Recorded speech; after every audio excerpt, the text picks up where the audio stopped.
Hello, bienvenue pour recoudre le pantalon Indy, l'indispensable pour cet été.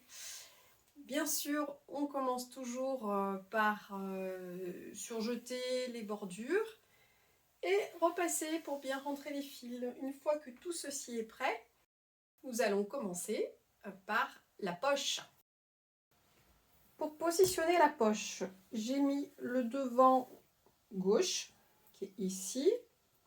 L'envers est contre la table, l'endroit est face à moi. J'ai positionné dessus la poche gauche.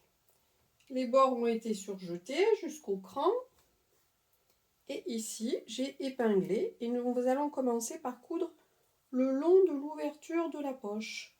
Donc, envers contre envers, on fait un point droit à 1 cm. Une fois la piqûre faite à 1 cm, je vais cranter dans l'arrondi simplement. Je crante les marges de couture.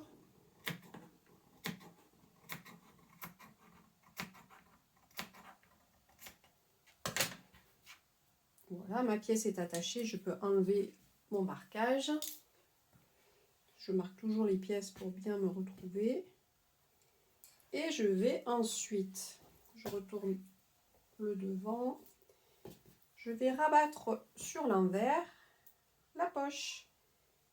Il faut bien rouler l'ouverture pour la mettre le plus plat possible. Un petit coup de fer.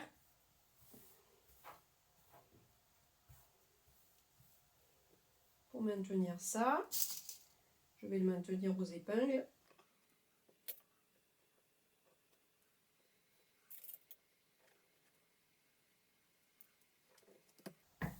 Voilà, et on va faire ensuite, là vous avez le devant, l'ouverture de poche qui est là, votre main passera comme ça,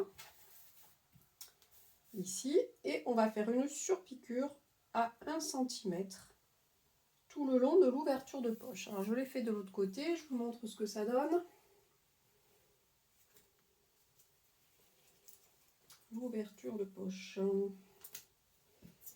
Elle est là. Voilà, une fois que l'ouverture de poche est positionnée,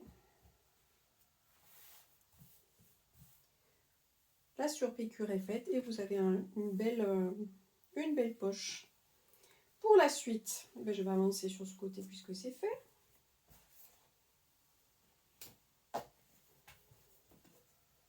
Donc ça c'est l'autre côté, l'autre poche. La surpiqûre que l'on vient de faire, elle est ici. La surpiqûre que l'on vient de faire est ici. J'ai simplement positionné le fond de poche sur la poche. Et comme tout a la même forme, vous le mettez bien à plat dessus. On épingle tout autour, juste le fond de poche avec la poche. Et là, je vais coudre à 4 fils à la surjeteuse le long de la poche jusqu'au bord ici pour maintenir tout ça.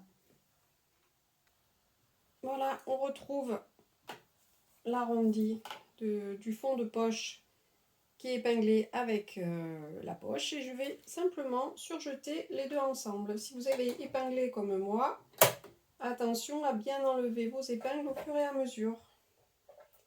J'ai mis 4 fils puisque c'est un surjet plus une couture, donc il faut que ça tienne.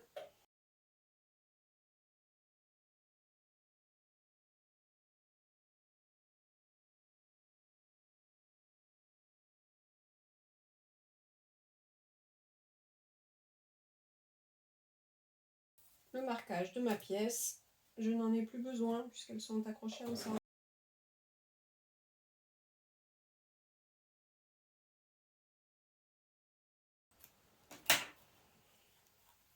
Alors,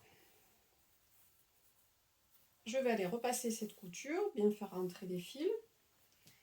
Et mon premier devant est prêt. vous l'épingle pour que vous voyez à peu près ce que ça donne. J'ai tourné, quand j'ai installé, quand j'ai coupé mon fond de poche, je l'ai changé de sens, comme ça vous voyez bien. Vous le voyez apparaître derrière la poche. C'est plus intéressant esthétiquement. Voilà ce que ça donne. Je vais faire quelques points là où j'ai mis mon épingle, simplement pour maintenir le devant avec la poche et le fond de poche bien alignés ici. Je fais juste quelques points dans la marge de couture pour maintenir, pour pouvoir enlever cette épingle. Petite précision, quand votre poche est terminée, donc là on a la poche côté gauche, le devant, le fond de poche qui a été cousu, surjeté tout le tour. J'ai mis des épingles pour la maintenir en place. Vous pouvez remarquer quelque chose, c'est que le bord de la poche, de l'ouverture de poche, est un peu bombé. C'est normal, il est plus grand. Donc c'est normal que vous ayez ce petit mouvement de tissu un peu lâche là. C'est pour que la main rentre bien dans la poche, pour que ce soit plus simple. Voilà, on se retrouve pour la suite.